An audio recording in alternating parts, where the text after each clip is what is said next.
Bom dia para você que é de bom dia, boa noite para você que é da boa noite, boa tarde se você acabou de vir aqui no YouTube para ver mais um bate-papo Mayhem.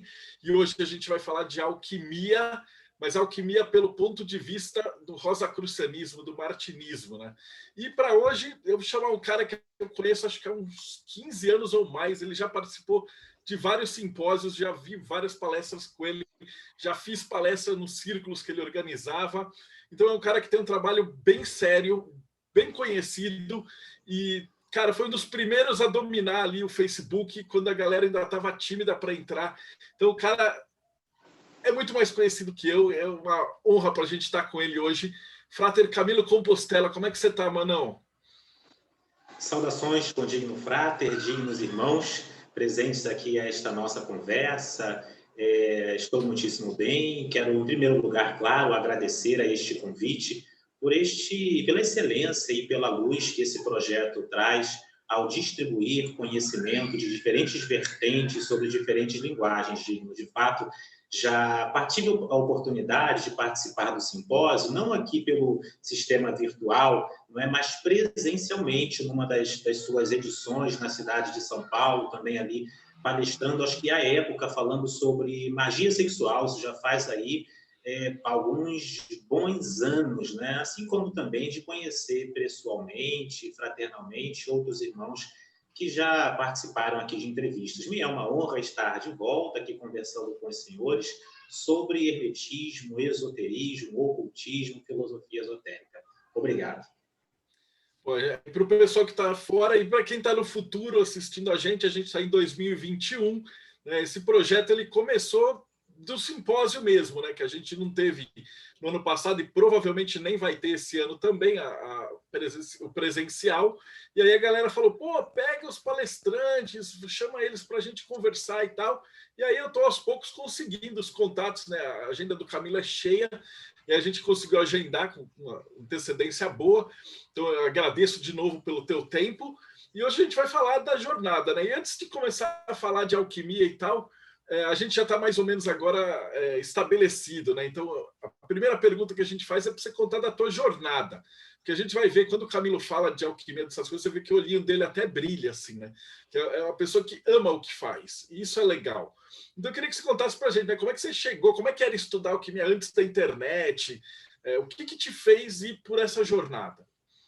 Perfeito, Digno Frater. Então, resumindo aqui, né, os passos centrais da jornada pessoal, antes de entrarmos nas explicações, enfim, nas nossas dissertações sobre a alquimia operativa, que é o nosso tema, desde que me conheço por gente, em realidade, Frater Marcelo Deodébio, dignos irmãos que acompanham esta conversa, que propriamente me interesso pelas questões relacionadas ao ocultismo, ao esoterismo, em especial à alquimia.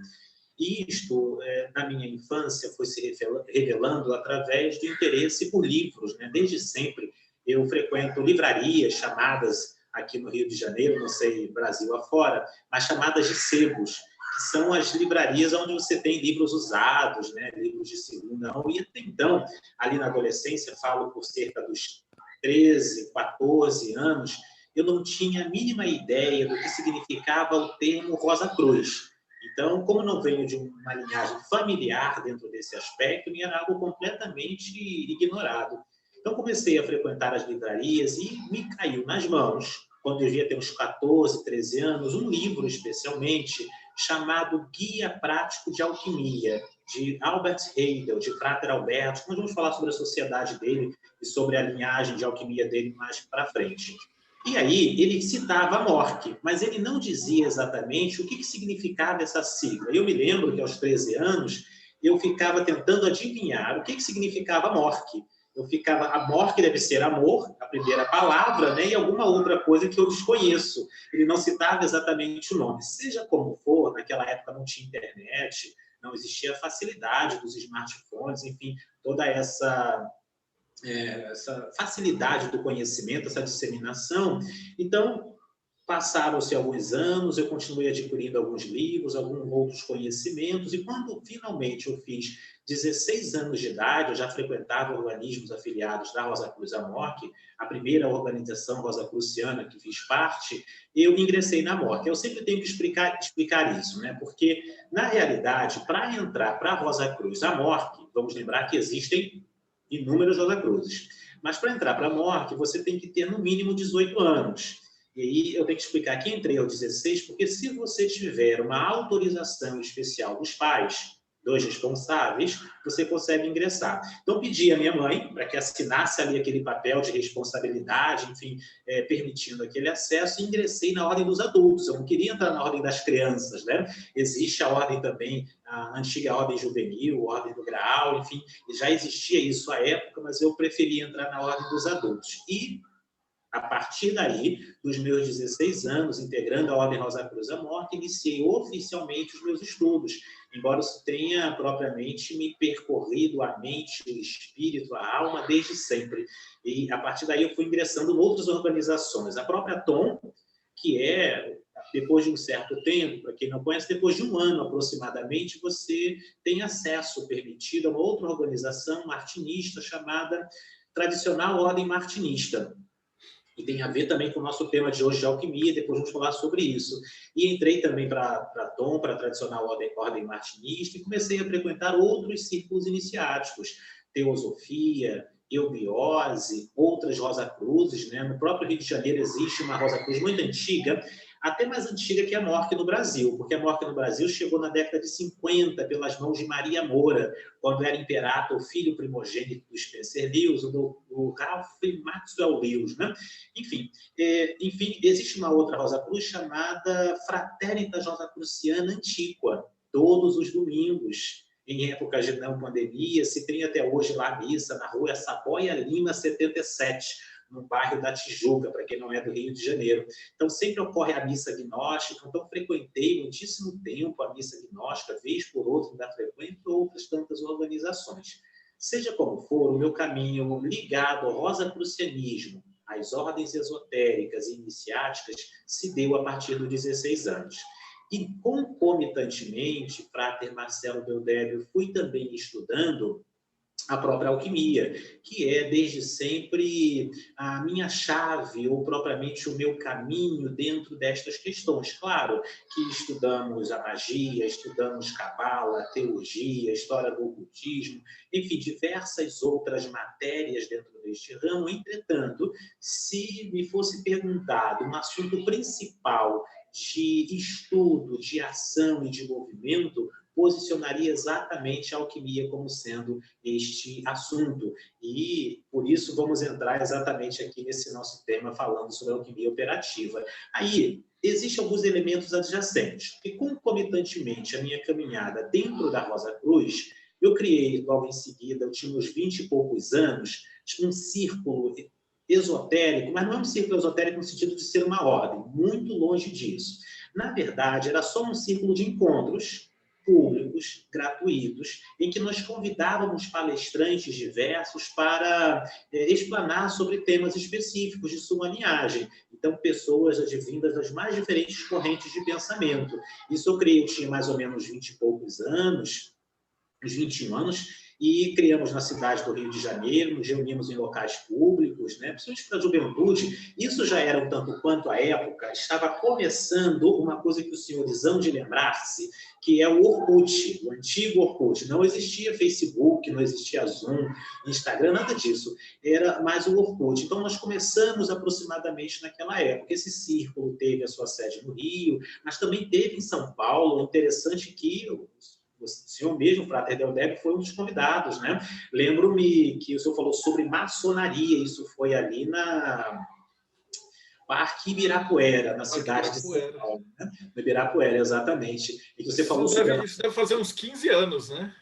Exato, ou seja, você vê quanto tempo tem, né? Bastante tempo. Então, você falou sobre maçonaria, eu falei sobre a Rosa Cruz, e outras pessoas faziam parte. A digna Maria Luísa Cristóvão Ramos, que fez aqui também participou de uma entrevista, o Frater Aleph, Frater Petros, que também é outro grande estudioso de alquimia, enfim, outras figuras muitíssimo interessantes. Débora Jazini palestrou também no próprio encontro, né, do Círculo Egrégore à época. Seja como for, nunca foi uma ordem, não foi uma fraternidade, era algo público, gratuito, aberto, sem segredos, sem graus e sem rituais. A gente até abria com uma prece, com uma oração, uma meditação, mas nunca teve essa pretensão de ser ordem. Pois bem, esse círculo também se fechou, isso se fechou numa peregrinação que fiz eu e o Frater Petrus, a cidade de Machu Picchu, no Peru. Ele fechou-se exatamente no 200º encontro. Nós chamávamos as reuniões de encontro, ou seja, o encontro de número 200 foi o encontro de fechamento do egrégor. Isso aconteceu já tem alguns anos também, na cidade de Machu Picchu, e ali se encerrou essa história. Então, outro ponto em paralelo que veio andando também concomitantemente é a própria questão do catolicismo.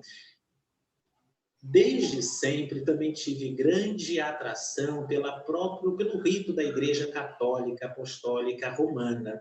Então, passei parte da minha própria existência, nesse meio tempo, em monastérios, mais propriamente no monastério beneditino e também no franciscano, fazendo experiências. Cheguei ao grau, inclusive, na hierarquia católica, a gente sabe que é o diácono, o diaconato, o presbiterato, que é o padre, e o bispo, não, eu cheguei até o diácono, que é o primeiro grau, que é até o que foi também digno Eliphas Levi, mas sem fazer quaisquer tipo de comparação. Mas lembremos que Eliphas Levi também percorreu essa história, esse caminho. Mas vejamos que na qualidade de monge beneditino e franciscano, quando eu saí, eu fiz como que uma união, à época, entre o pensamento rosacruciano e o pensamento monástico, vivendo uma vida de maior simplicidade, que hoje nós podemos até denominar de minimalismo, tendo ali votos propriamente de busca do conhecimento, de trabalho com a energia sexual pela via da mão direita, a via da castidade, enfim. E por isso criei essa denominação à época de monge Rosa Cruz. Mas isso não mais corresponde à realidade, porque eu fui verificando, em suma, porque os caminhos foram mudando, mas em suma, isso foi criando uma série de confusões, no sentido de que, como assim, que Rosa Cruz é essa que tem monge, etc. Mas verifiquemos que em todas as redes sociais em que estou, sempre que sou convidado a dar uma palestra, a dar uma palavra, nunca, jamais falo em nome de quaisquer organizações. Então, não tenho autoridade, não tenho base, não tenho nenhuma carta patente para falar em nome de Rosa Cruz, seja esta qual for, embora pertença a algumas. Não tenho autoridade para falar em nome do martinismo, embora pertença ao menos a um, e não tenho autoridade para falar em nome da Igreja Católica, muito menos, que tem os seus próprios representantes. Então, este caminho do monasticismo e rosacrucianismo foi algo absolutamente pessoal, mas não de todo incongruente. Ao longo da história do rosacrucianismo, nós vamos verificar que isso foi algo perfeitamente possível. A própria fundação alegórica, ali nos anos de 1614, 1615, 1616,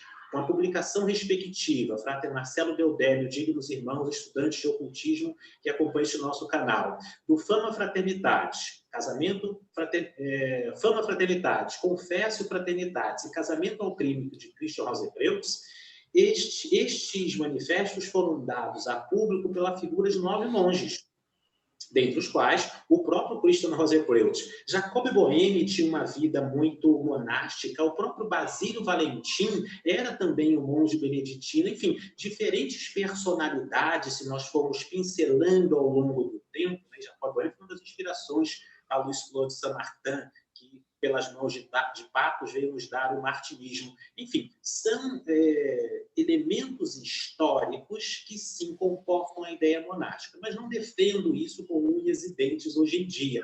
Deixei esta briga um tanto quanto de lado. Simplesmente atuo na qualidade de Frater Rosa Cruz, independente. Embora hoje, sim, possuamos um círculo de estudo alquímico, um laboratório que denominamos e classificamos de tradição rosacruciana alquímica, nós não falamos em nome de qualquer organização. Okay? Então, isso é importante pontuar para evitar qualquer tipo de interferência ou de mal-entendidos. É importante aqui salvaguardar a liberdade de pensamento, inclusive no rosacrucianismo, que não é uma ordem, não está restrito a um CNPJ. Rosacrucianismo, assim como a maçonaria, é um movimento. E assim como a maçonaria possui diferentes ritos, o martinismo possui diferentes ritos, a teosofia possui diferentes sociedades que podemos, a grosso modo, chamar de ritos, também o rosacrucianismo não se restringe a uma única organização. Ninguém é dono propriamente da tradição. Nenhuma organização e nenhum CNPJ é dono de uma organização do movimento.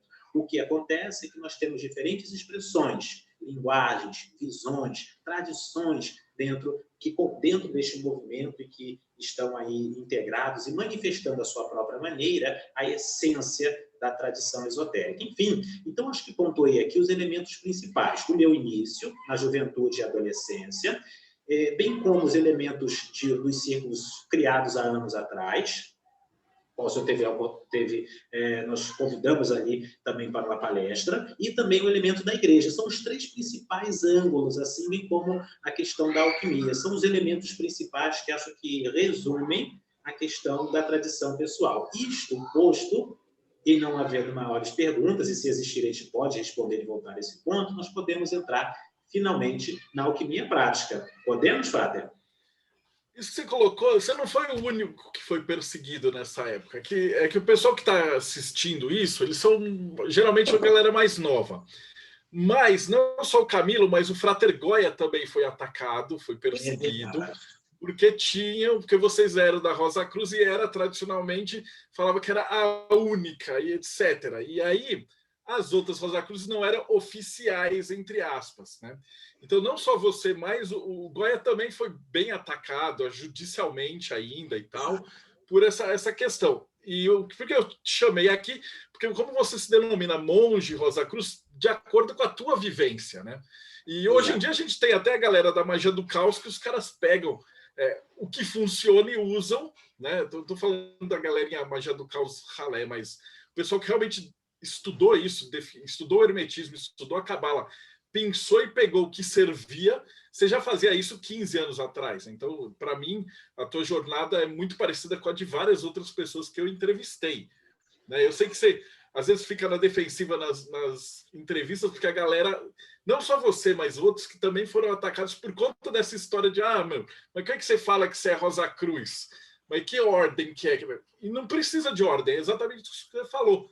Se eu quiser chegar aqui no meu altar e montar uma estrutura Rosa Cruz cabalística com um pouquinho de Umbanda, eu posso. E alquimia no mesmo, e está livre. Por isso que eu acho que tão fascinante, né? Então, antes da gente falar de alquimia, eu queria te fazer outra pergunta. Então, do teu ponto de vista, você pegou um pouquinho dessa ideia monástica, beneditina e tal, e da Rosa Cruz. Para você, o que é magia nesse ponto de vista? Tudo bem, você tem agora a alquimia também, mas então vou fazer duas perguntas. O Camilo Compostela, que era monge beneditino e Rosa Cruz, o que é magia para ele?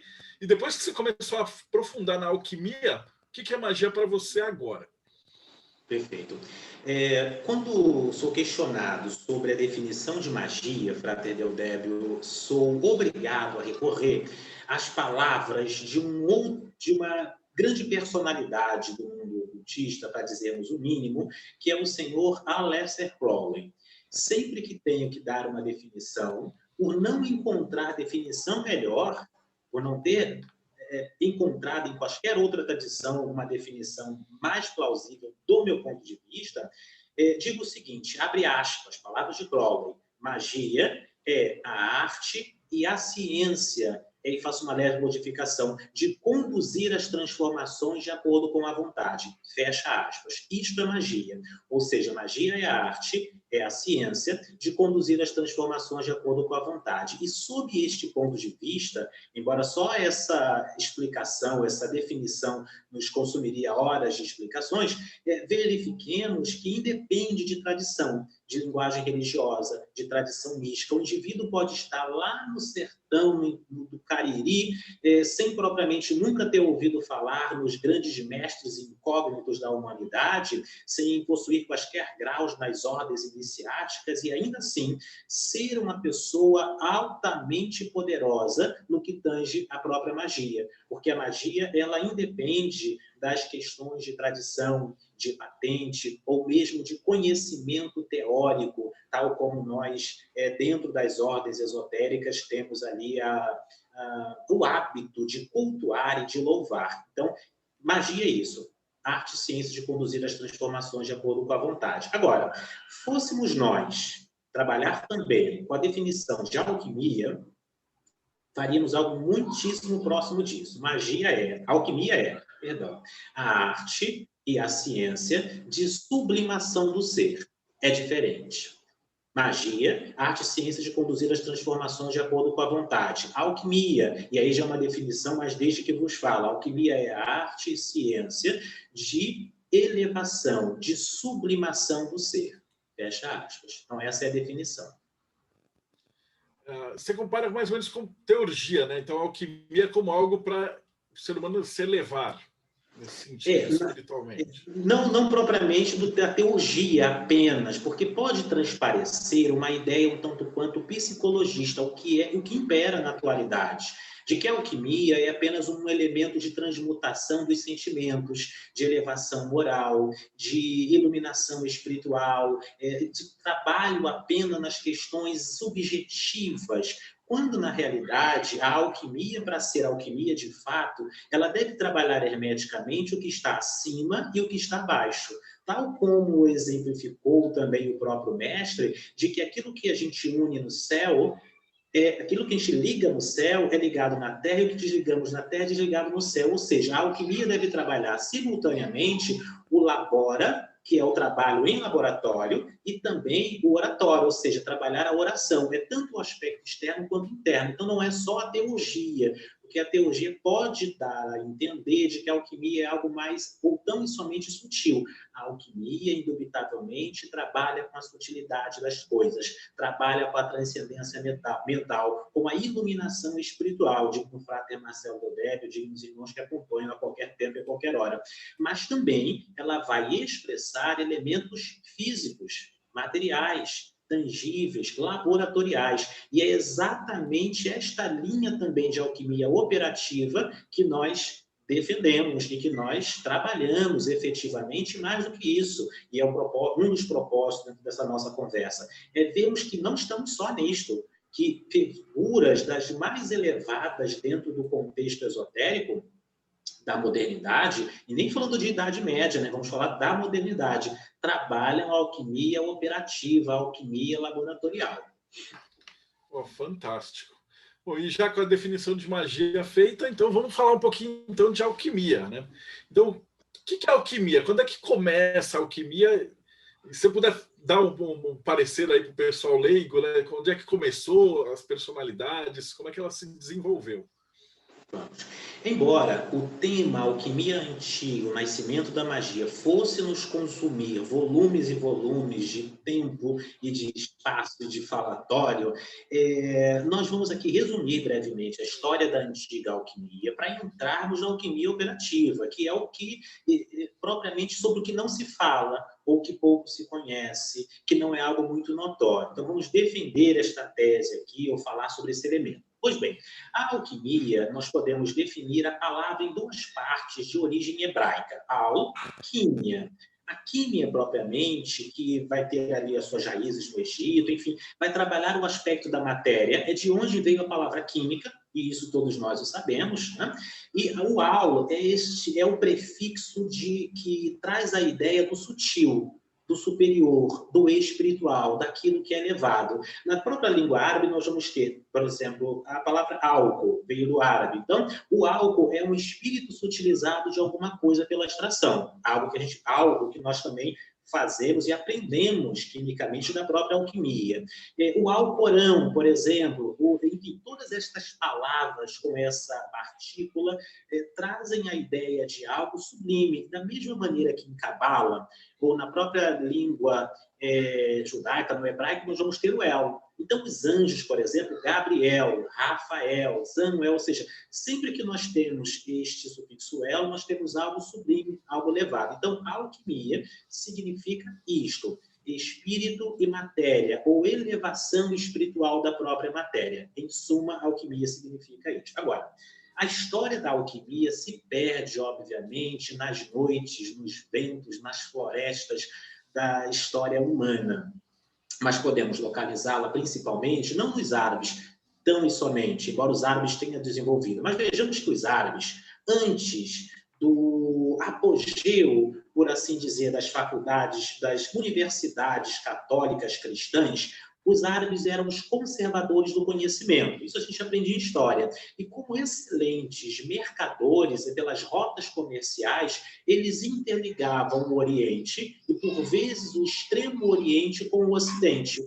Por isso que a tese mais plausível, histórica e verificavelmente é que a alquimia tenha vindo dos antigos chineses. Este é o ponto. Tanto é assim que, se nós formos estudar a alquimia chinesa, ela já existe tanto na sua fabricação da pedra externa quanto da pedra interna, ou seja, o al e o químia, o aspecto superior e o aspecto inferior, aquilo que está acima e o que está abaixo, como diz o Tratado Hermético. Seja como for, a alquimia, advindo propriamente dos antigos chineses, chega na Europa pela mão dos árabes, e aí podemos citar, para sermos breves, Avicena, podemos citar Geber, podemos citar diversos outros filósofos ali que trabalharam, Arnaldo de Villanova, que fez essa ponte, Avicena, são personalidades que fizeram essa transposição da alquimia do árabe para a Europa. Então, ela veio da antiga China, são as raízes mais antigas, embora existam elementos também na cultura sânscrita, na cultura indiana, mas principalmente na China ela era mais desenvolvida, passou para os árabes, dos árabes para as grandes faculdades europeias, e aí temos, além de Arnaldo Villanova, temos Basílio Valentim, temos o grande, né, Nicolas Flamel, parisiense, ali do finalzinho do século XIV, com a sua esposa Perelene. A gente fala, por vezes, em Fulcanelli, as pessoas acham que a gente está viajando, porque é coisa de Harry Potter, e que é só do filme, que não existe, é coisa do livro, mas, na verdade, Flamel existiu, né? Falando aqui de Flamel. Flamel, de fato, existiu, junto com a sua esposa Perelene, parisiense, e foi um grande alquimista, tanto da alquimia sutil, da alquimia espiritual, Nicolas Flamel, como também da alquimia operativa. E o livro dele está até publicado aqui no Brasil sob o nome de O Livro das Figuras Hieroglíficas, em que ele conta parte da sua própria trajetória com a sua esposa Perelene. Pois bem, da alquimia medieval, nós passamos para a alquimia mais ocultistas, que se integrou às corporações de ofício e aos movimentos iniciáticos nascentes ali a partir da época iluminista, em que nós vamos ter, pós-Idade Média, os alquimistas mais filosóficos, enfim, com todo o seu aparato hermético, integrando as organizações de ofício e trazendo para estas uma alma, trazendo um espírito mais esotérico. Outros também herméticos, hermetistas, cabalistas, teurgistas, místicos dos mais diversos, mas também os alquimistas.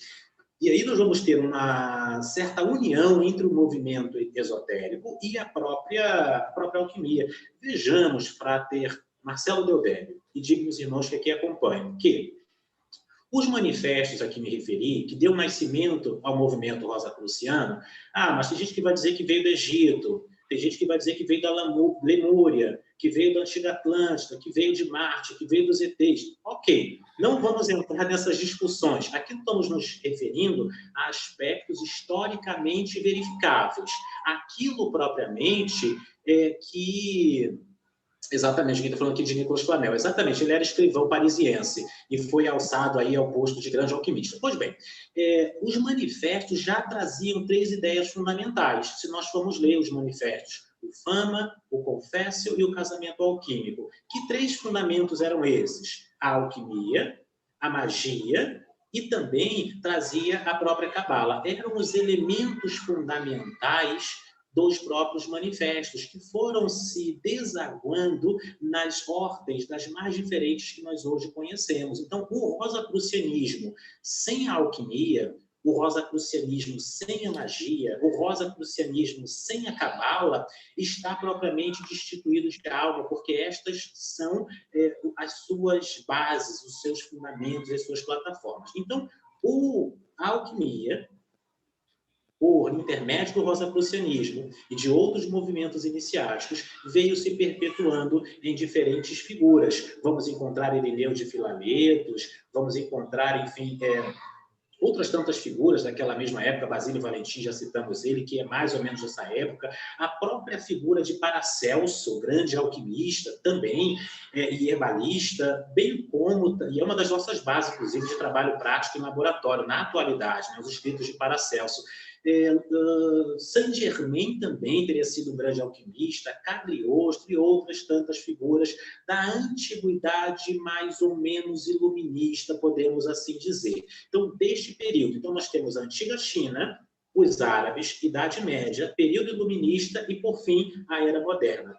Bem, cada um dessas eras e desses ciclos, Frater Deldébio, claro, nos consumiria muito tempo. Poderíamos entrar em algo muito interessante. No entanto, vamos ficar com o último ciclo, que é o ciclo presente, ou seja, como é que a alquimia, vinda dos antigos chineses, dos sábios árabes, dos místicos e sábios medievais, dos místicos e sábios renascentistas, propriamente se integrou, sobreviveu à modernidade científica, tecnológica, cultural, enfim, política da atualidade. E aí entramos propriamente no final do século XIX e início do século XX. A partir daí, começa a história do que nós podemos chamar de alquimia moderna. E sim, antes de mais nada, é importante aqui posicionarmos que a alquimia não se resume a Carl Gustav Jung, o discípulo dissidente de Sigmund Freud. Claro, recomendo a leitura de Jung, é algo hoje em dia quase que obrigatório, não a leitura, mas o estudo, de fato, dos seus livros, Memórias, Sonhos e Reflexões, a própria alquimia, Sincronicidade, outras tantas obras de Jung, de importante, significativa e fundamental leitura, mas não se resume a isto. A alquimia não é tão e somente algo psicológico, não se restringe, não se define, não se circunscreve aos elementos psicologistas ou mesmo espirituais. É muito comum hoje em dia você estar passeando por uma livraria, mais ou menos esotérica, e você se deparar com a alquimia de Saint-Germain, propriamente expandindo raios de luz para todos os lados, e basta você sentar, cantar meia dúzia de mantras, entrar num processo meditativo e pronto. Você já é um alquimista. Não, na realidade, a alquimia tem uma base e um fundamento. Bem, poderíamos começar e puxar esse fio histórico da alquimia operativa de diferentes maneiras. Vamos escolher a figura do martinismo. Vamos começar por aí, né? Falamos do rosacrucianismo, que é fundamental, mas vamos começar pelo martinismo. Quando papos, dignos irmãos e irmãs, e acredito que esse seja um tema de interesse também dos senhores, ele, advindo, né, da sua linhagem de Saint Martin, uma linhagem espiritual, quando ele se descobre, ou propriamente se descobre junto com Augustin Chabozeau, um filósofo desconhecido, alguém que detém a patente ou a iniciação de Louis Claude Saint Martin, que por sua vez veio lá de Pasquali, enfim, do Elos Cohen, etc. O que acontece? Papus cria, em 1888, na cidade de Paris, na França, uma ordem martinista, um círculo martinista que veio depois a ser chamado de fato martinista, mas, enfim, o martinismo começa ali na França em 1888, até em contraposição às ideias mais orientalistas de Helena Petrovna Blavatsky, que tinha alguns anos antes, junto com seu esposo, o coronel Olcott, criado na cidade de Nova York, em 1875, a Sociedade Teosófica. Então, quando Papus cria, em 1888, esse círculo martinista, ele também traz os elementos ocidentais, entre os quais a própria alquimia. Mas verifiquemos que isto não se deu exatamente no martinismo. Na realidade, no ano seguinte, a 1888, é criado duas organizações interessantes. Uma a Ordem Rosacruz Cabalística, que veio pelas mãos do Marquês Stanislas de Guaita, junto com Joséphine Péladan, e aí hoje em dia existe muito método de tarô, né? Para quem gosta de tarô, o método Péladan, as pessoas geralmente não sabem de onde vem isso, né? Vem de Joséphine Péladan. Enfim, eles criam uma ordem chamada Ordem Rosacruz Cabalística. Exatamente, alguém está dando aqui uma indicação. Esta ordem martinista, obrigado, dignos irmãos, pelas colaborações. Esta ordem Rosa Cruz, cabalística, por sua vez, nasce junto com outro círculo importante que é chamado Sociedade de Alquimia da França. Sociedade de Alquimia da França, que tinha papos como grande figura, tinha o Marquês Stanislas de Guarda como grande figura, tinha também o próprio Joséphine Peladin, Agustin Chabouzot e outras grandes figuras daquela mesma época. Ele cria este círculo iniciático de alquimia operativa, de fato, pelas mãos do conde Castellotti, François Jolivet Castellotti. Castellotti, que era não só um grande místico, martinista, Rosa Cruz, cabalista, hermetista, mas principalmente um alquimista. Ele é quem detinha os conhecimentos ou quem guiava propriamente aquela seção de alquimia ali criada por Papos. Na verdade, Papos criou uma espécie de faculdade com diferentes segmentos, né? Essa era a pretensão inicial de Papos, mas aí isso veio a se desaguar também ali na alquimia pelas mãos do conde Castellotti. E para isso tem uma fotografia. Você me permite mostrar aqui para os senhores, Frater? Posso? Vamos ver. Ótimo. É bom que ilustra, né? Então, não sei se a luz aqui vai permitir bem, mas vejamos, eu tenho aqui em mãos, tá? Com todo respeito, e não estamos falando em nome da organização, um manual antigo que hoje em dia não se publica mais, mas acredito que o Frater Deldeb e outros irmãos, no mínimo, tenham tido conhecimento, se já não possuem esse livro, que é o Manual Rosa Cruz, tá? Bem, o Manual Rosa Cruz traz lá na sua página 19, ele foi editado pelo Spencer Lewis. Me permitam mostrar aqui, está de ponta cabeça. Na página 19, ele traz a figura do conde Castellotti. Ficou claro aí, dignos? Em seu laboratório. Esse é o conde Jolivet François Castellotti, não seu laboratório de alquimia, ou seja, Papos, que é o fundador do martinismo moderno, podemos assim dizer, junto com Stanislas de Guaita, da Ordem Rosa Cruz Cabalísticas e outras grandes organizações, a Sociedade Pitagórica e outras tantas, tinham esta sessão de estudo laboratorial. E vejamos que nós não estamos nos breus históricos da Idade Média, onde não existia propriamente o conhecimento científico. Esta associação da espiritualidade, da alquimia, do hermetismo com o laboratório, com a questão física, já tinha nascimento aí. O que acontece? Papos morre durante a Primeira Guerra Mundial. Ele morre servindo como médico em fronte na Primeira Guerra Mundial pela França em 1914. É o ano de morte de Papos. Foi bem, o martinismo ele entra ali numa série de desentendimentos e de diferentes linhagens.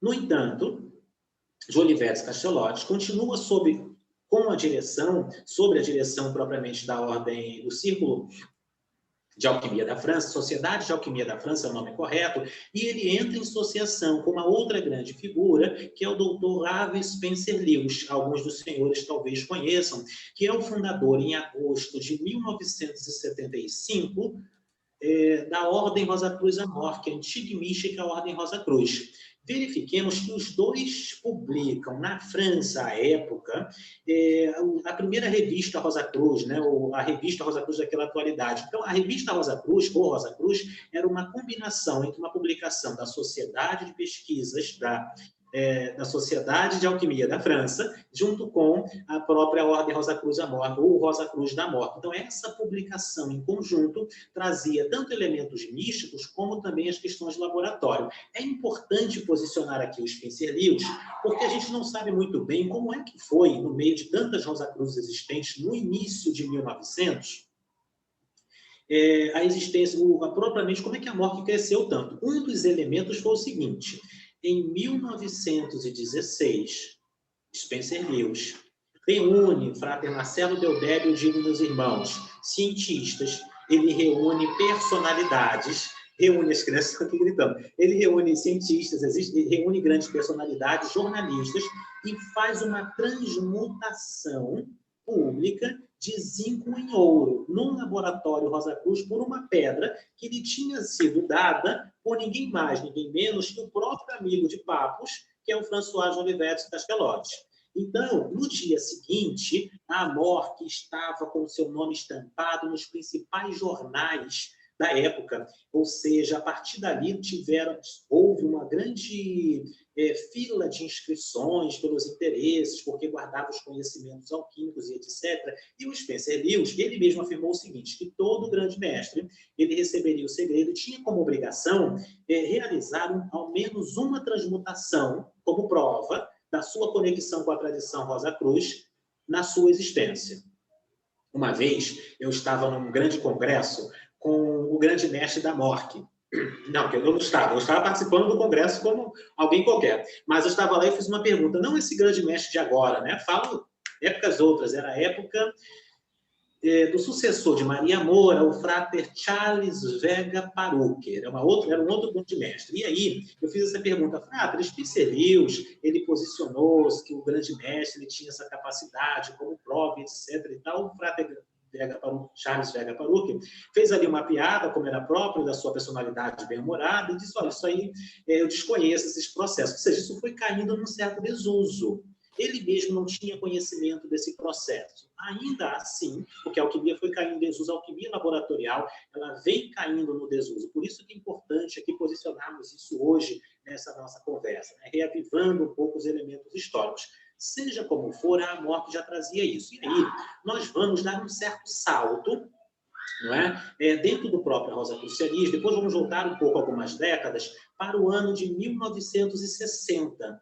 No ano de 1960, Frater Del Débio, um outro frater norte-americano, chamado Frater Albertus, ou Albert Heidel, ele cria em San José, Califórnia, Estados Unidos, um outro círculo chamado Sociedade de Pesquisas Paracelso. Essa Sociedade de Pesquisas Paracelso tinha autorização do primeiro grande secretário da Mork, que foi também membro das ordens originais de papos. Essa figura foi Torquemadato, ou seja, nós tínhamos ali uma sociedade de trabalho laboratorial, físico mesmo, ou seja, de destilação, de conjunção, de calcinação, de produção propriamente da pedra filosofal, dos elixires e etc. A gente pode até entrar depois nisso. O que é um elixir? O que é uma pedra filosofal? Quais são as metodologias? Claro que isso também comportaria um outro volume enorme de tempo. Mas vamos ficar com as questões históricas aqui. Pois bem, até aí, nós temos mais uma sociedade importante da própria alquimia operativa em operação nos Estados Unidos. Junto dessa sociedade, a partir daí, nasceram outros círculos, como o próprio círculo de Engalize, junto com a sua própria esposa nos Estados Unidos, de alquimia operativa. Mas aí eu vou citar aqui uma coisa interessante, que ele publica em 1960, alguma coisa, não me lembro aqui exatamente a data, ele publica um livro chamado Handbook Alchemy, ou seja, Manual Prático de Alquimia. Ficou no Brasil traduzido pela editora Pensamento, assim. Vamos lembrar que o fundador da Pensamento, Antônio Olivo Rodrigues, fundador do Círculo Iniciático, do Círculo da Comunhão do Pensamento. Ele cria essa ordem em 1908, com autorização direta de papos, com autorização direta de Chabuzot, com autorização direta do próprio Castellotti. Então, o fundador de uma ordem brasileira genuína, que é a Comunhão do Pensamento, tinha essa conexão também, mesmo que tinha o Spencer Lewis, mas não trouxe o elemento prático. Pois bem, entra para essa organização, ele publica esse livro, em 1960 e pouco, o Frater Albertus, e ele tem como um prefaciador uma figura que talvez os senhores conheçam, que é o digno frater Israel Regardie, que tinha sido, há algum tempo antes, uma grande força personalística dentro da Aston Argento, no pensamento da própria A, e foi, inclusive, um dos secretários de Aleister Crowley, por assim dizer. Ele teve um convívio ali muito grande com Aleister Crowley. Pois bem, essa figura, ao prefaciar, que é o próprio Israel Regardie, ele estava em contato com a Sociedade de Alquimia Paracelso, fundada em 1960, com autorização da linhagem do próprio Castellotti e do pessoal de Papos. Ele mesmo começa a praticar a alquimia operativa. Uma das provas disso, e aqui me permitam mostrar um outro livro, eu trouxe algumas coisas, se possível, o foto lá não vai dar para mostrar tudo, mas diversos elementos que talvez passem em branco para algumas pessoas. Esse livro aqui publicado pelo Digno Frater Veneziani, que já está junto aos filósofos desconhecidos como mestre. Esse livro é o livro Abodendal, né? Pela editora, pela Madras, especificamente, prefaciado também pelo próprio Veneziani. E nas suas introduções, se os senhores forem verificar, lá na página, para quem tiver um livro, tá? Nós vamos ter lá numa das suas páginas iniciais, referindo-se especificamente a Israel Regardie, como tendo seu próprio laboratório de alquimia. Ou seja, Israel Regardie, ele alinhando-se com o Frater Albertus, codinome para Albert Heidel, que foi um grande professor também universitário à sua época, na década de 60 nos Estados Unidos, ele começa a praticar alquimia, muito embora ele tenha escrito um livro muitos anos antes, um tanto quanto que negando a alquimia operativa, dizendo que era coisa de soprador, que era desnecessário, etc. e tal. Mas nós vamos verificar que mais ao final da sua vida, Israel Regardie ele começa a praticar alquimia laboratorial. E por que isso também é importante? Porque não são pessoas dentro do ocultismo, da filosofia, do pensamento racional, que nós podemos posicionar como caducas, pessoas um tanto quanto de pensamentos mesquinhos ou de baixo nível intelectual. Não, são pessoas amplamente gabaritadas, aprofundadas. Para se ter uma ideia, o próprio Regardie, ele vai ser o autor de um dos livros que considero o maior ou melhor livro de magia que li até então, dos mais palatáveis, dos mais fáceis. Existem outros também que trazem grandes contribuições, mas ele vai ser vai ser o escritor de um dos maiores livros de magia que particularmente conheço e indico. Pois bem, ele mesmo tinha o seu trabalho alquímico, assim como o tinha lá, voltando muitos anos atrás, há 2 séculos atrás, na época mais iluminista, o senhor Sir Isaac Newton. Sabemos, e hoje já é algo tanto quanto já reconhecido historicamente, não é viagem, né? De que Isaac Newton também tinha o seu laboratório, seus trabalhos alquímicos, e mantinha isso na escuridão, porque já naquela época a alquimia laboratorial estava um tanto quanto em desalinho com o pensamento científico, ali posicionado por Robert Boyle, que vai ser um dos grandes fundadores da química moderna. A química, como filha um tanto quanto ingrata da própria alquimia, faz questão de colocá-la nos subúrbios do pensamento ou nos porões propriamente da filosofia, mas ainda assim a alquimia permanece. Podemos citar outras tantas figuras, como é o caso do senhor Fulcanelli, né? Fulcanelli com Flamel, mas Flamel na Idade Média, Fulcanelli aqui na primeira metade do século XX. É uma das figuras conhecidas. Fulcanelli vai ter os seus livros publicados, né? Vai ser Os Mistérios da Catedrais e também um outro livro denominado As Mansões Filosofais. São 2 livros incríveis sobre alquimia laboratorial, alquimia física, de fato, de trabalho operativo. Esses trabalhos que Fulcanelli vai apresentar, vai estar publicado aqui pela uma editora portuguesa, né, Edições 70, recomendo, Realidade Fantástica, é a coleção, né, Digno Frater Alexandre Belenda, está aqui, Belenda, obrigado, Frater, é uma coleção, Realidade Fantástica. Então, nós vamos existe um livro também sobre isso, né, que vai falar sobre o Fulcanelli, mas os livros de Fulcanelli estão publicados também por uma outra editora brasileira, que é a Madras, muito embora aqui, me perdoem, não recomende os livros da Madras, porque esse livro do Fulcanelli, tá? Eu recomendo outros, mas não esse, porque ela corta as notas de rodapé, que são as notas do discípulo de Fulcanelli. Fulcanelli foi uma figura um tanto quanto incógnita, um verdadeiro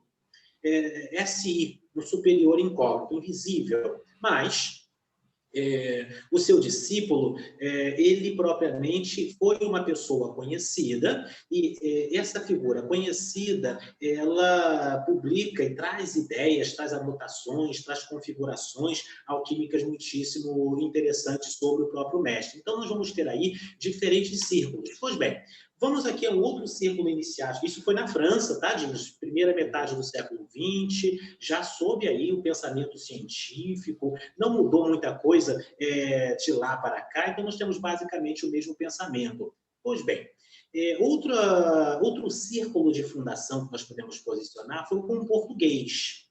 E aí já nos aproximamos aqui da cultura brasileira, né? Pelo menos na questão da língua. Um português que chamado Rubelus Petrinus. Não sei se os senhores já ouviram falar. Rubelus Petrinus, também iniciado no ramo europeu específico do rosacrucianismo, ele tinha o seu laboratório de alquimia, trabalhava alquimia laboratorial. E como português de nascimento, portanto, expressava-se em nossa própria língua, ele foi um dos grandes condensadores do pensamento alquímico laboratorial. Rubelus Petrinus vai criar, me permita aqui mostrar mais um livro para os senhores, ele publica vários livros, tá, dignos, dentre os quais, esse é o livro aqui, ó, de alquimia laboratorial. Para quem desejar pesquisar, vejam que o livro é inteiramente sobre os processos alquímicos. Pedra filosofal, elixires, esfagíria e etc. Não é uma coisa assim, olha, vamos cantar um mantra para Saint-Germain e pronto, já somos alquimistas prontos e acabados. Não é. É algo realmente operativo, muito embora exista, obviamente, a questão da oração, da meditação, da sublimação, da questão espiritual. O alquimista considera-se só alcança a pedra filosofal externa quando ele alcança também a pedra filosofal interna. E essa figura, né, que é o próprio Frater Rubelus Petrinus, também Rosa Cruz, né, mas de uma outra linhagem lá europeia, ele foi um dos grandes nomes da própria alquimia, da alquimia moderna. Enfim, são diferentes nomes que podemos evocar dentro desse ponto, que vão nos dar a alquimia operativa que nós temos hoje. No Brasil, poderíamos citar aqui algumas pessoas, né? Podemos citar, além de nós outros, que nos situamos na atualidade, antes estávamos em Curitiba, mas agora nos situamos propriamente na cidade do Rio de Janeiro, e que temos um ciclo de trabalho com alquimia operativa, e algo muito restrito, que não faz a menor necessidade de se ter propriamente divulgação e pessoas, tanto é que raramente eu falo sobre alquimia. Embora seja o meu assunto principal, para quem acompanha mais tempo, há muitos anos, falo muito sobre outros assuntos, magia, psicologia aplicada, falo sobre questões mais históricas, mas enfim, mas não entro muito na questão da alquimia, exatamente por ser um assunto que tende a cair no desentendimento, propriamente no escárnio. Então, acho mais interessante preservar, assim como preservou Jael Regardi, ele não falava sobre isso, assim como preservou Isaac Newton, ele não falava sobre isso, assim como preservou os Berzelius, ele também não falava sobre o trabalho alquímico, no que ele foi criar na época que era a Universidade Rose-Croix,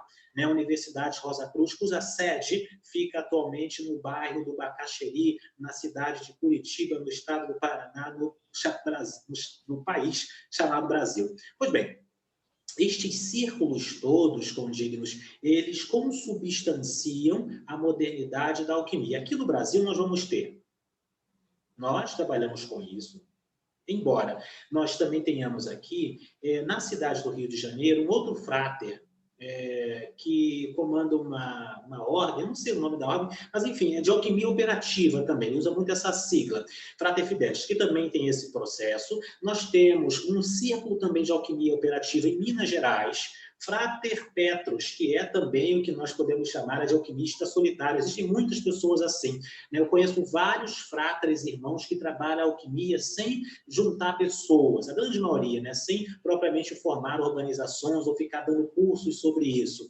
Quem faz é o pessoal de Minas Gerais, é esse frater da alquimia operativa, e nós temos outros alquimistas mais fechados, mais reclusos. Nós somos da parte dos fechados, dos reclusos, assim como o Frater Petrus e outras figuras que não têm aqui autoridade ou autorização para citar o nome. Seja como for, a alquimia operativa também está vigente em todo o mundo e também vigente no próprio Brasil. Em suma, esse é o contexto da própria alquimia. Poderemos agora, caso os senhores não tenham perguntas sobre esse processo histórico, adentrar de fato no que é o processo, no que é a metodologia, no que são as definições práticas da alquimia operativa. Frater Marcelo Del Nossa, a sua colocação foi perfeita, assim, os ciclos históricos e como tá, eu acho que o pessoal leigo que está pegando esse podcast agora, eu acho que foi sensacional. Claro que a pessoa vai ter que assistir umas 2, 3 vezes,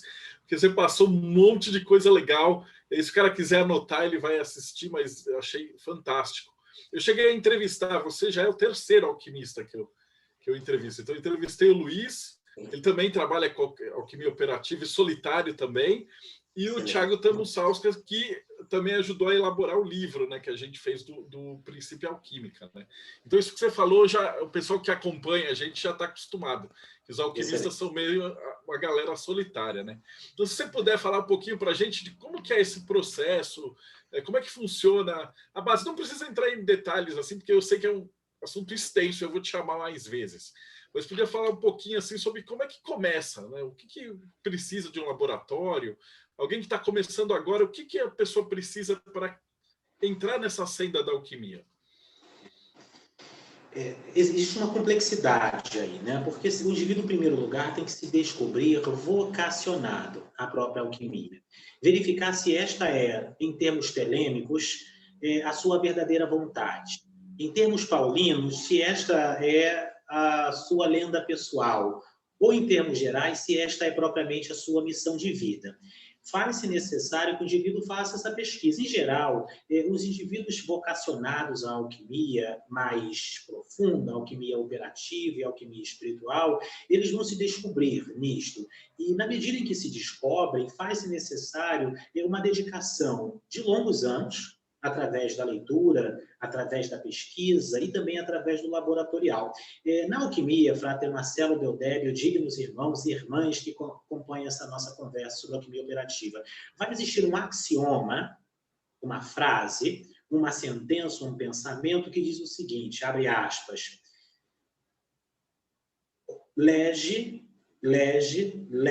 relege, labora et invenis, fecha aspas, em latim. Ou seja, leia, releia, ora, labora, ou seja, trabalha e encontrarás. Então, a alquimia é muito isso. Em primeiro lugar, é leitura, é estudo. Veja que desde lá, os meus 13 anos, 14 anos, como posicionamos inicialmente, o que significa o processo prático da alquimia, da projeção, não sei exatamente, da projeção, do pó da projeção, acredito eu, da transmutação, né? Podemos posicionar isso um pouco mais adiante.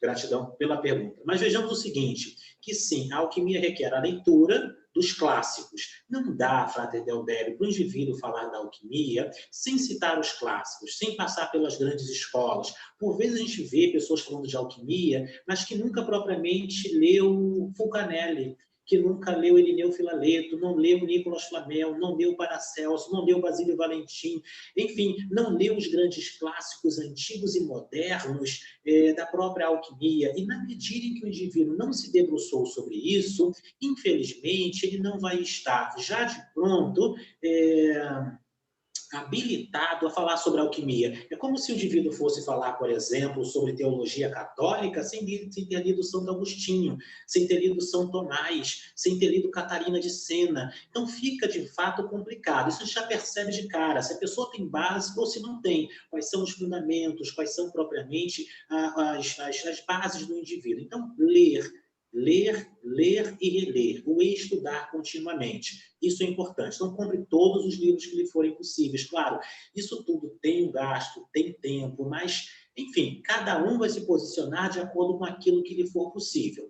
Depois desse processo de lege e relege, releia tudo e estude tudo, o indivíduo pode partir para o operativo. Para o operativo, é interessante que ele tenha um local próprio, que ele propriamente comece a trabalhar pela aquisição dos materiais para a matéria-prima, tudo isso vai ser posicionado laboratorialmente, como fez todos os grandes mestres alquimistas do passado e da modernidade.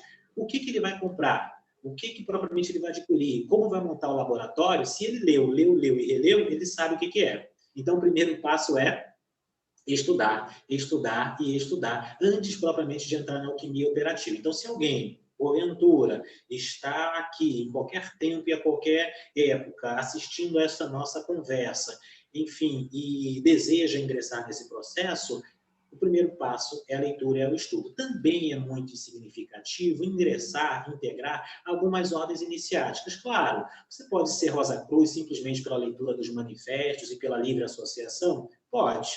Você pode comprar os livros com os rituais martinistas e entrar na egrégora no espírito? Pode. Você pode entender os segredos maçônicos através de livros, etc. Talvez, mas o que acontece é que quando você integra a egrégora efetiva iniciaticamente, você começa a fazer parte da linha iniciática e lhe é passado de maneira mais ou menos consciente elementos que escapam propriamente à leitura. Por isso é interessante conhecer outros alquimistas, participar de ordens iniciáticas, integrar e propriamente fundamentar as suas bases dentro de algumas tradições, porque isto também vai constituir uma maneira de aprofundamento da própria base do indivíduo. Então, a leitura e o estudo, bem como integrar a ordens iniciáticas, ordens esotéricas, e, desejando o estudo da alquimia, também relacionar-se com outros alquimistas. Hoje em dia, Frater Marcelo Deldébio, isso é muito possível, né? Porque pela internet daí você puxa um dedo de prosa com qualquer alquimista no mundo, né? E existe, garanto aos senhores, as dezenas, se não as centenas de alquimistas espalhados pelo mundo e no Brasil, não só no Brasil, mas em outros lugares também do próprio mundo. Então, esses são os primeiros passos. O estudo da alquimia, vamos aqui posicionar, dignos, ele vai se dar, então, interna e externamente, ao longo de muitos anos. O que se deve esperar, né? Se deve esperar a imortalidade? Se deve esperar transmutar chumbo em ouro? Eu evito até, Frater Deldébio, me permita aqui reposicionar isso, falar muito de alquimia, porque eu não suporto muito esse deboche ou escárnio do que, olha, está fazendo elixir para viver para sempre, olha, vai transmutar chumbo em ouro. Enfim, como eu não gosto de ficar respondendo a esse tipo de coisa, porque temos que levantar todo um leque de estudo que, em geral, os indivíduos não estão muito interessados propriamente em aprofundar, nem de fato em ouvir e em pesquisar. Então, prefiro não entrar nisso. Mas vejamos o seguinte, para você que acompanha aqui até esse momento essa nossa conversa. Não, a alquimia não produz o elixir da imortalidade. Só diz isso quem não lê os clássicos. Eu nunca li, Frater Deldébio, em lugar algum, dizer que a alquimia produz o elixir da imortalidade. É diferente. O que a alquimia produz é o elixir da longa vida.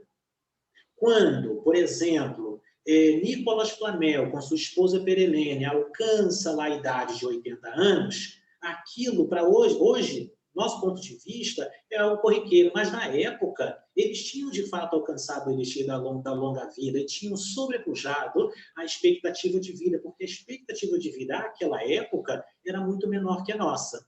Então, sim, o elixir da longa vida é o elixir que estende com saúde, com vitalidade, com plenitude, enfim, com gana a própria energia, com gana a própria energia pessoal, mas não é o elixir da vida eterna. Isso até contraria os princípios alquímicos. Nós sabemos que o nigredo, que é a morte, que é a putrefação, é elemento constituinte da própria existência. Então, nunca se busca em alquimia séria o elixir da imortalidade, mas o da longa vida. E isso é perfeitamente factível. Quando, por exemplo, se tem uma determinada doença, você faz um elixir alquímico para sanar isto, ou para minimizar, você está aumentando a sua vida. Aquilo também é um elixir alquímico de longevidade. Então, sem essa pretensão de que vou adquirir um elixir para viver eternamente, isto não existe.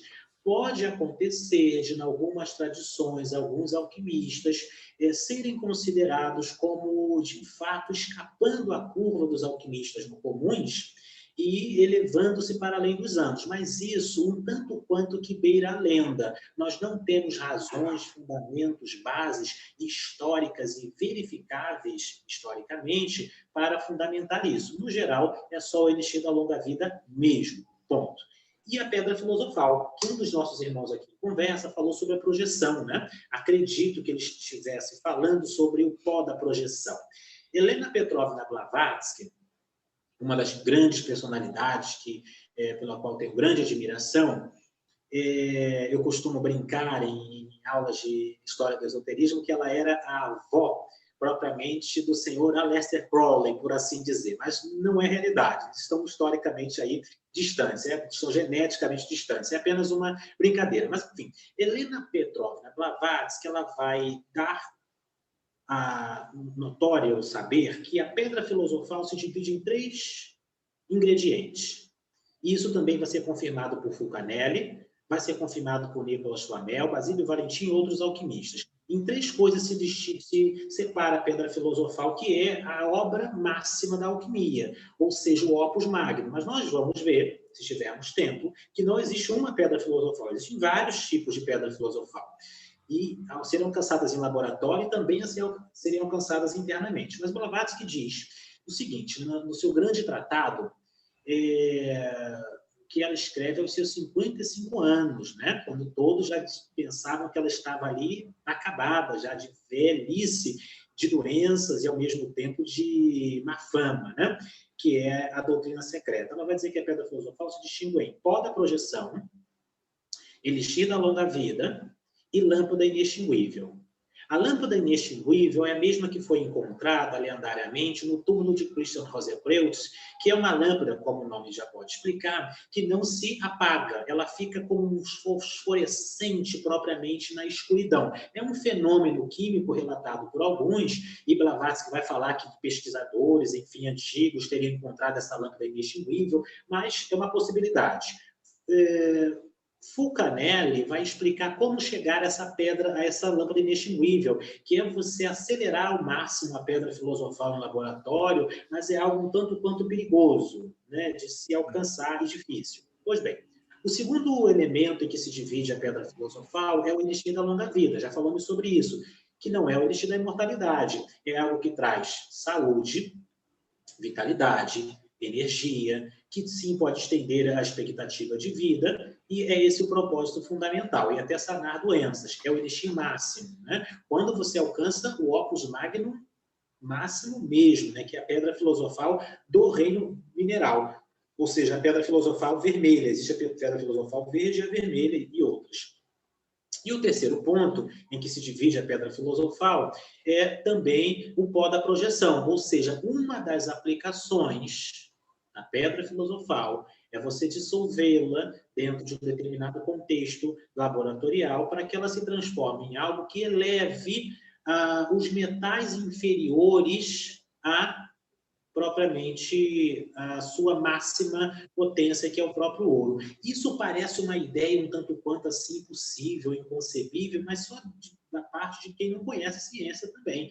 Porque o próprio Rutherford, e isso em 1919, se não me falha a memória, o grande físico, nada místico, nada esotérico, nada alquimística, ele fez a primeira transmutação de um metal em outro, de um elemento em outro. Isso 3 anos antes de Spencer Lewis, que fez uma transmutação de zinco em ouro, vamos lembrar, em 1916. Então, lá em 1919, ele faz essa transmutação química. É a primeira vez, Frater Del Debe, que a palavra átomo é quebrada. O que significa a palavra átomo, né? É átomo, ou seja, aquilo que não pode ser dividido, aquilo que não pode ser quebrado, aquilo que não pode ser alterado.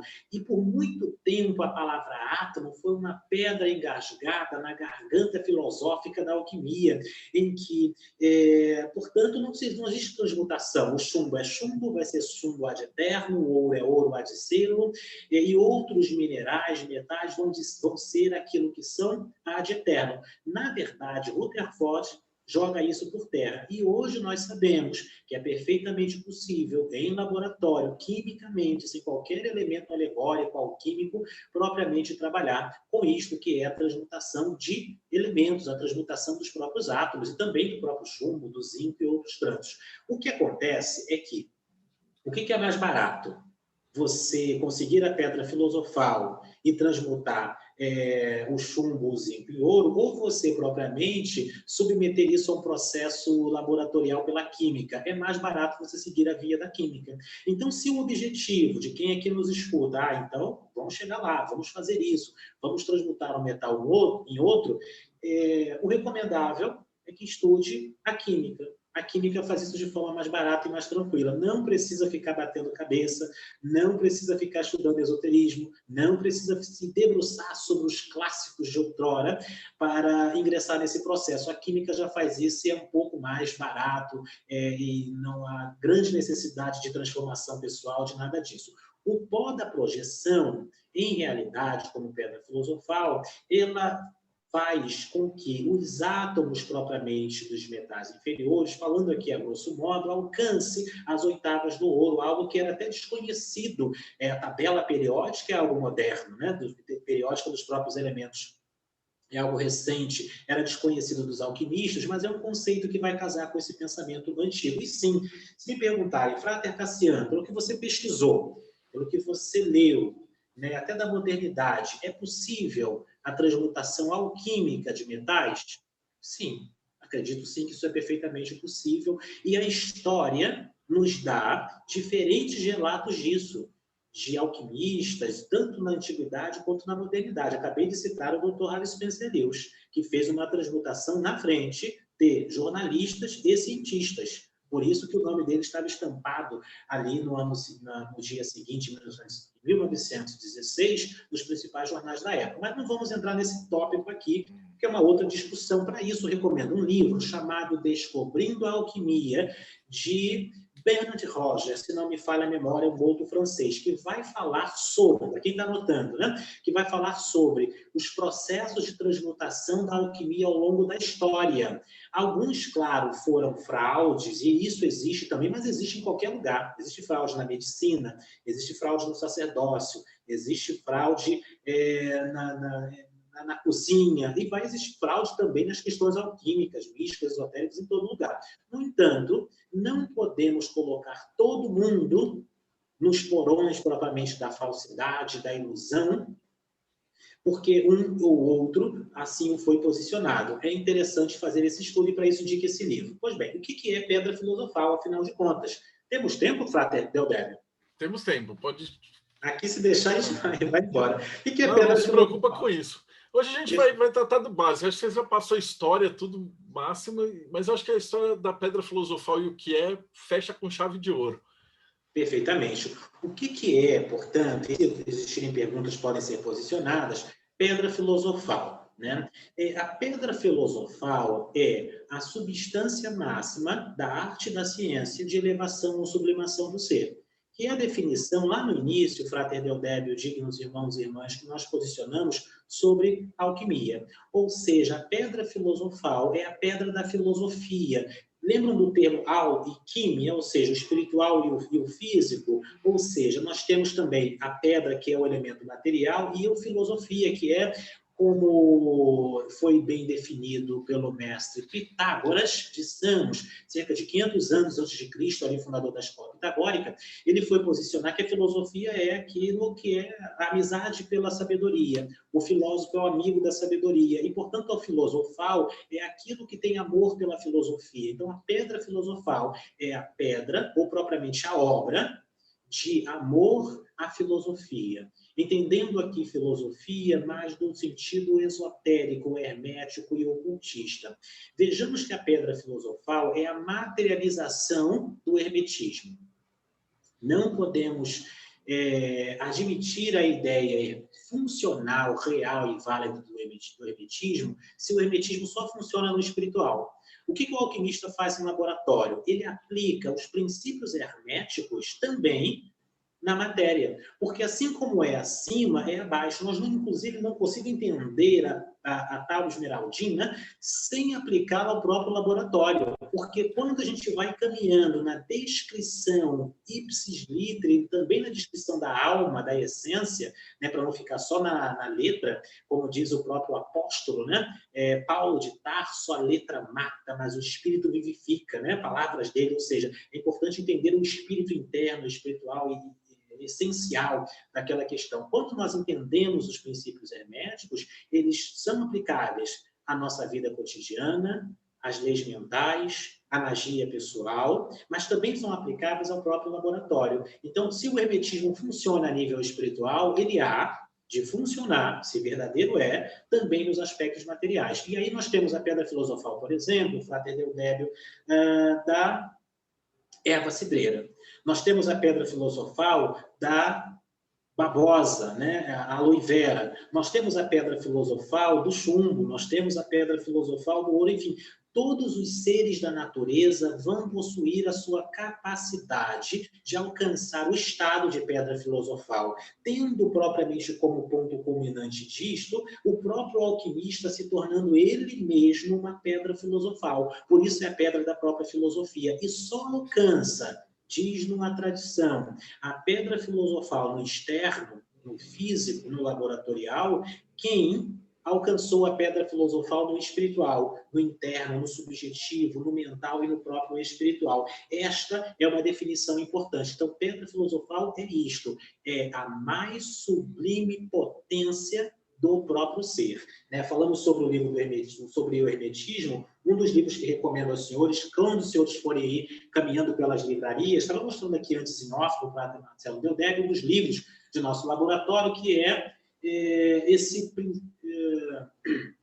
Segredos dos próprios Rosacruzes, ou seja, é uma edição aqui que vai falar sobre a própria alquimia também, a nível não só simbólico e espiritual, mas também laboratorial. É uma das edições que vai expressar as questões mais refinadas da alquimia rosacrucianista, a partir dos manifestos lá, esgotou-se há 2 anos, Digno Frater, acredito que ele está se referindo à publicação pela morte. Sim, porque essa publicação aqui foi uma edição especial do Dr. Harry Spencer Lewis, aqui no Brasil, publicado pelas mãos da primeira grande mestre da MORC, antiga mística Ordem Rosa Cruz, que foi a senhora Maria Moura, que inclusive foi mestre da minha mestre. Quando a gente fala mestre, não é uma coisa que vai transmitir poderes, meio Harry Potter, não, no sentido de ser instrutor, inspiração direta. Né? Então, a minha mestre, ela foi também discípula de Maria Moura, e Maria Moura estava em contato direto com o próprio segundo imperator da MORC,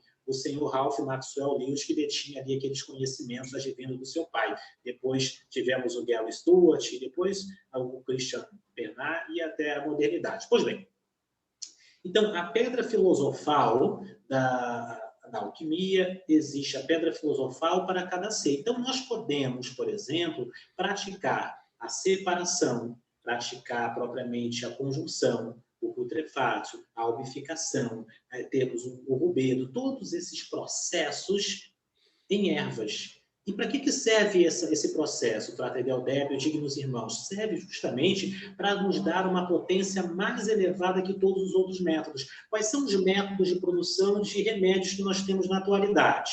E já adianto que nós não vendemos, não trabalhamos, até porque isso é proibido por lei em Brasil. Nós não podemos, em outros países até por cima, não podemos fazer isso aqui. Então, não existe isso. Então, em alquimia não se fica trabalhando para vendas. Por isso que a gente também não divulga, não trabalha no sentido de ficar posicionando isso. É algo pessoal, particular. Então, não fabricamos elixires para venda de maneira alguma. E isso é proibido por lei. Então, posicionando isso aqui é importante que, para que serve, por exemplo? Para sanar as deficiências que, porventura, sejam próprias para aquela erva. Então, se, por exemplo, a aloe vera tem como propriedade, vamos dizer aqui o ginseng, né, que é a erva sagrada, também igualmente poderosa, que a gente gosta muito de trabalhar em laboratório. O ginseng tem a capacidade de dar energia, vitalidade, de fortalecer o sistema imunológico, enfim, de trabalhar sobre esta oitava, uma erva lá mais oriental chinesa. Nós, trabalhando isso na alquimia, alcançamos a pedra filosofal verde, que é a pedra filosofal do próprio ginseng. E aí você vai tomando propriamente aquela pedra filosofal para sanar as extremidades. Quais são os métodos que nós temos? Eu tomando a linha de pensamento principais. Nós temos a alopatia, vamos ter a fitoterapia, a homeopatia podemos incluir, os florais de Bach, são os métodos principais, né? Acontece, Frater Deldeb, dignos irmãos, que nenhum desses métodos, a bioquímica pela alopatia, a própria homeopatia, a fitoterapia, nem mesmo, muito menos os florais de Bach, nada disso trabalha com os princípios herméticos. Tão e somente a alquimia trabalha com o hermetismo, no sentido de fazer a conjunção do triângulo fundamental do esoterismo, que é o corpo, a alma e o espírito, chamado tecnicamente em alquimia de sal, mercúrio e enxofre, ou sulfur. Esses 3 princípios em alquimia devem ser separados, purificados e reconjugados. Quando você faz, por exemplo, um chá, Frater Deldeb, de erva cidreira, né? De camomila, né? Você faz um chá, o que você faz? Você pega aquela erva, lava, coloca na água, submete ao fogo, extrai o princípio ativo daquilo ali, pega aquele corpo e joga no lixo. Isso aí que você produziu, dignos Frater ou dignos irmãos, o que nós produzimos no cotidiano é o que nós chamamos de fitoterapia, ou seja, é um processo de extração básica. Você toma aquele chazinho, por porque aquilo ali tem um efeito calmante, por assim dizer, em casos mais brandos. A alquimia faz diferente. Você pega aquela erva, extrai o princípio ativo, não necessariamente num fogo muito alto, porque você queima o princípio ativo, tem que ser uma coisa mais branda. Pois bem, mas é uma tecnicalidade laboratorial outra. Então, extrai o princípio ativo, você pega aquele corpo e submete aquilo à calcinação. Da calcinação, a calcinação que vai produzir uma grande fumaça, enfim, isso você pode fazer na sua casa sem grandes elementos laboratoriais. Vamos lembrar que os alquimistas não tinham os mesmos acessos tecnológicos que nós temos hoje.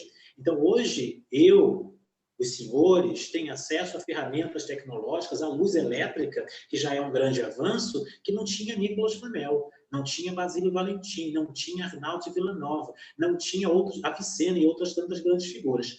Então, é perfeitamente possível fazer isso, mesmo sem grandes aparatos laboratoriais. Você pega aquele corpo, aquele sumo que você joga fora da erva cidreira e queima. Você vai queimando, vai queimando, vai queimando num fogo alto, e o líquido está separado, que é o mercúrio junto com o sulfuro, ou seja, é o menstro, que foi a água que você utilizou como menstro, imagino, né? Embora em alquimia a gente use outros mais densos e mais fortes, junto com a essência. Então você tem mercúrio e o sulfuro. O sal, você vai submetendo aquele corpo propriamente à queima, ao fogo, aquilo vai ficar negro. Negro e negro. É o que chamamos de nigredo. Você continua. Isso vai levar horas. Vai consumir-se, inclusive, o vosso gás.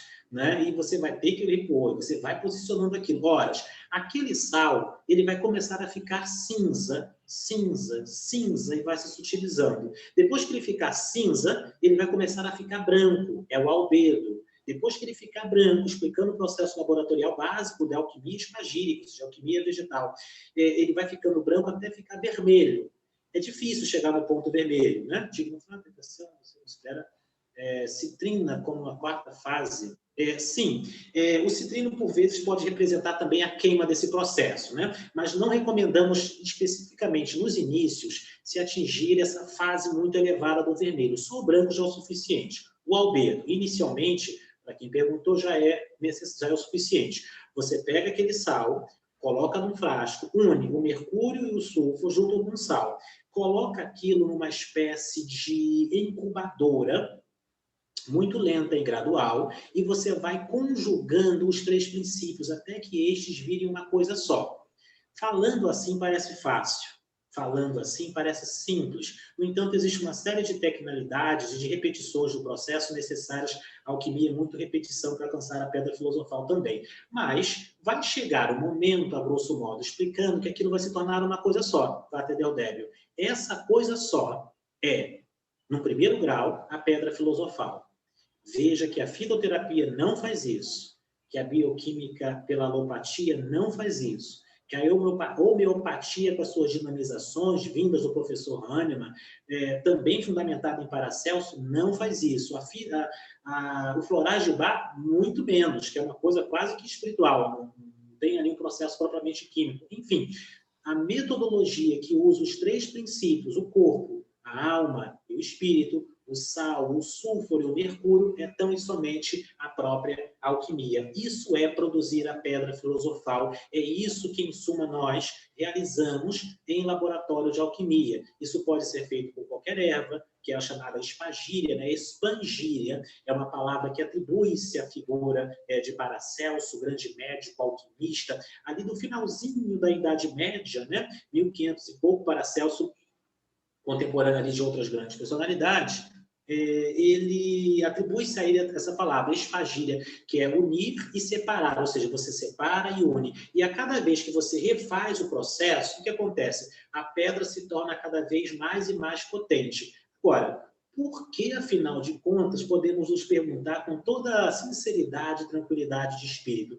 por que não vai na farmácia e compra um remédio? Pelo amor dos deuses, no lugar de ficar fazendo uma pedra filosofal de erva cidreira em casa ou de qualquer outro ser dos três reinos, né? O vegetal, o mineral e o animal.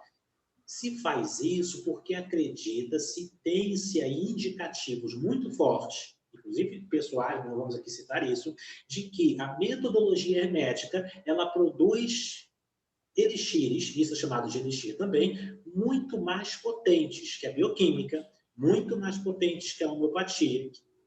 Alguns, inclusive, vão até desconsiderar como sendo algo factível, mas é diferente, porque a homeopatia não vai trabalhar muito com princípio ativo e a alquimia trabalha com princípio ativo, então é algo importante, e também vai superar outras metodologias, como a própria fitoterapia. Então, alquimicamente, o processo se dá desta maneira. É assim que nós podemos explicar muito a grosso modo o processo em laboratório. No método mineral, que é a pedra filosofal mais elevada, porque o reino mineral é aquele que é o mais denso, então quando você alcança a pedra filosofal de um mineral, então você tem ali de fato algo que se chama de opus magnum na alquimia laboratorial. Então essa pedra especificamente também teria poderes ainda mais maximizados dentro de efeitos da própria saúde do indivíduo. Ou seja, as metodologias alquímicas laboratoriais se destinam à produção da pedra filosofal, e estas filosofais, propriamente, levam-se em saúde, em vitalidade, em energia, e simultaneamente, por ser algo filosófico, hermético, que ao mesmo tempo que você vai trabalhando fora, vai também exercitando a meditação, a visualização, o poder de concentração, o alinhamento de pensamentos, tudo isto também conduz o indivíduo a tornar-se ele mesmo uma pedra filosofal. Isto é basicamente o trabalho em laboratório, não sei se me fiz entender, Frater Marcelo Deldébio. Acho que você deu todas as chaves, né? E melhor ainda, nem tem como falar, porque a pessoa tem que ir atrás, né? Então, o que eu vou fazer é o seguinte: você que está assistindo a gente, eu vou pegar com o Camilo, ele vai me passar a lista de livros de alquimia, e para quem quiser começar os passos aí, aqui embaixo tem as indicações. E por falar nisso, como é que o pessoal te acha? Também para pegar dica, conversar, te seguir. Eu sei que você tem um montão de seguidor no Instagram e tal. Eu até me sinto honrado, porque você tem um canal assim, bem maior do que o nosso do bem. Que as palavras que você faz, os textos e tudo são de uma didática muito bonita e a constância também de publicações, né? Então você tem uma gama de seguidores gigante. Como é que o pessoal te encontra? Sim, agradeço na alquimia hermética atribuído o uso de salmos, outras operações cerimoniais com elixir feito. Só antes de responder aqui o Frater Deldébio, sim, algum Frater que posicionou isso como pergunta. Sim, se utiliza as orações, se utiliza mantras, se utiliza a visualização, mas sempre num contexto de respeito à cultura particular. Porque, vejamos, que os alquimistas da antiga China não recitavam salmos porque não era a cultura deles. Na verdade, eles precedem inclusive o apogeu do cristianismo, do próprio judaísmo. Os alquimistas árabes, por sua vez, trabalham com a cultura muçulmana, e existem muitos alquimistas árabes até os dias presentes. Assim como vão existir alquimistas mais de natureza mística e outros mais cristãos. O Frater Petrus, que o Frater Deldébio conhece, eu lembro como se fosse ontem, a gente não buscando o Frater Deldébio, nós fomos de carro, não sei se o Frater Deldébio lembra disso, mas nós fomos de carro até a nossa casa, ou próximo disso, né, com o Frater Petrus. Não foi eu que convidei, inclusive, quem convidou foi o Frater Petrus. Ele trabalha com alquimia, mas do ponto de vista católico. Ele é muito católico hoje em dia, então ele trabalha com essa visão. Então, o trabalho espiritual, junto da alquimia laboratorial, vai dar-se de acordo com as perspectivas, a linguagem e a visão do próprio indivíduo. Eu, como tenho uma visão mais rosacruciana, esotérica e de natureza mística, portanto, tenho as minhas práticas mais voltadas para esse campo. Mas nada impede o indivíduo de ser católico, de ser até não religioso e também de praticar outras maneiras e outras linguagens. Pois bem, Digno Frater Deldébio, a vossa pergunta mesmo, qual foi, Digno? Eu fui aqui responder e está aparecendo várias perguntas aqui, eu perdi um pouco a linha do pensamento. A vossa pergunta foi? São perguntas assim, depois a gente vai fechar, porque você fez a palestra, o bate-papo, e assim que eu terminar aqui com o YouTube, a gente fecha e a galera vai abrir microfone para conversar. Temos em conta, né? A pergunta do Vitor foi, né, na alquimia hermética, é atribuído o uso dos salmos ou outras operações cerimoniais com elixir. Você respondeu, cada um, de acordo na sua filosofia, vai usar a parte religiosa, né? Porque para quem prestou atenção no que você estava falando, você vai ver que tudo que você falou reverbera aqui na Terra e reverbera no espiritual, porque não adianta o cara querer fazer lá o Albedo, Nigredo e tal, se o cara não está estudando, lendo, pegando o que ele está fazendo. Então, a grande obra, ao mesmo tempo que ele é do laboratório, ela é na vida da pessoa. Então, o alquimista, ele não consegue transmutar as coisas físicas se ele não se transmutar. Eu acho que você deu brilhantemente as chaves para quem entendeu o primeiro passo de alquimia ir atrás, né? Só para a gente finalizar, me passa como é que eu te acho no Instagram, no Facebook, essas coisas, e daí a gente já encerra. Nós que somos, além de conhecer pessoalmente, para atender o ideia, nós que somos, inclusive, ligados, né, pelas redes sociais há anos, não é de hoje, né? Isso aí eu lhe conheço desde a época de Orkut, outros carnavais, né, me permita essa linguagem, outras tantas épocas, né? Raramente falo sobre alquimia operativa. De vez em quando a gente posta alguma foto de algum processo laboratorial, mas é muito difícil, exatamente pelas questões que nós elencamos anteriormente. Seja como for, embora não falemos sobre isso, os indivíduos podem nos encontrar nas redes sociais do próprio Instagram, no Facebook, no YouTube, né? Também nós temos aqui um canal no YouTube e diversos outros canais, mas já adianto isso, que a gente não fala muito de alquimia, ao menos não publicamente. Não ficamos tecendo esses pensamentos publicamente. Imagina, né, você entrar nas redes sociais, Instagram, por exemplo, para falar sobre os meandros da construção do rosacrucianismo, dos manifestos, de papos, de Fulcanelli, algo altamente complexo, etc. Isso simplesmente não seria aceito porque as pessoas não têm muito tempo, é algo tanto quanto mais fluido, para dizermos o mínimo e de forma elegante, o pensamento das redes sociais. Seja como for, existem dois tipos de trabalho, né? Pelo menos eu trabalho dessa maneira. Aquele trabalho que é fechado, recolhido e um pouco mais profundo, ao menos assim o se pretende ser, e também aquele trabalho mais aberto, mais fluido, de coisas um tanto quanto mais leves, relacionadas à psicurgia, né? Ou seja, a capacidade de aplicar a magia de acordo com as leis mentais e etc. Então, pode ser que alguns irmãos encontrem uma dissonância entre o estudo mais aprofundado que nos dedicamos aqui no vosso canal, que é de estudos mais aprofundados, que é inclusive o que eu não faço muito no meu próprio canal, inclusive, porque, enfim, é uma outra mentalidade, mas ainda assim já fiquemos com isso esclarecido, que existem os dois lados, essas duas partes da moeda. O trabalho público,